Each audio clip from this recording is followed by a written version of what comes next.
உறவுகளால் நான் உறவுகளுக்காக நான் உங்கள் சிபி நவீன். ஜனநாயக நியூஸின் சிஎம் டுடே. அனைவருக்கும் வணக்கம். கோயம்புத்தூரில் நேற்று 10 வயது சிறுமிக்கு நிகழ்ந்த கொடூர சம்பவம் மிகுந்த வேதனையும் அதிர்ச்சியையும் அளிக்கிறதுன்னு சொல்லி பார்த்தீங்கன்னா சிஎம் அவர்கள் ஒரு எக்ஸ்ட்ரா பதிவிட்டிருக்காங்க. இன்றைக்கி அந்த ஆக்டிவிட்டி மட்டும்தான் அவருடைய பக்கத்தில் நம்ம பார்க்க முடியுது. அது என்னன்னு நம்ம இப்போது ஷார்ட்டாக அப்படியே படிச்சிடலாம்.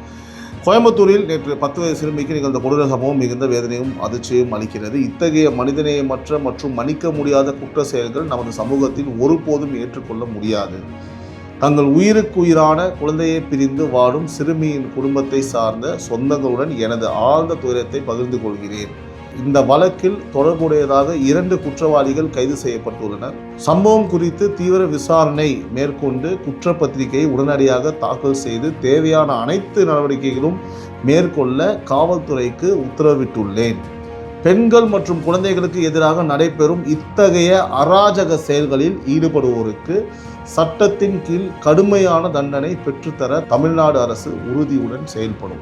இதற்கான உடனடி மற்றும் தேவையான அனைத்து நடவடிக்கைகளும் எடுக்கப்படும் அப்படின்னு சொல்லிட்டு சிஎம் அன்னைக்கு ட்வீட் போட்டிருக்காங்க.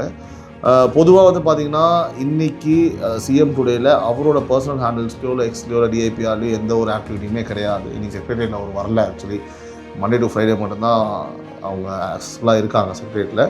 பட் அதை தாண்டி இன்றைக்கி தமிழ்நாட்டில் இன்றைக்கி ஒரு பேட் டே, டிவிகேக்கு ஒரு பேட் டே தமிழக அரசுக்கு அப்படின்னு வச்சுக்கலாம். ஏன்னா நிறைய பிரச்சனைகள் நிறைய விஷயத்துக்கு ஓடிட்டுருக்காங்க, நிறைய டென்ஷன் இருக்குது, நிறைய விஷயம் பார்க்க முடிஞ்சுது. ஸோ பார்த்திங்க அப்படின்னா லெட் அஸ் see எப்படி இன்றைக்கி நடந்த விஷயங்கள்லாம் ஹேண்டில் பண்ணுறாங்க, இதுக்கு என்னென்ன ஸ்டெப்ஸ்லாம் எடுக்க போகிறாங்க. ஏன்னா இது வரைக்கும் எல்லாத்துக்குமே டக்குன்னு ஆக்ஷன்ஸ் அவங்க எடுத்திருக்காங்க.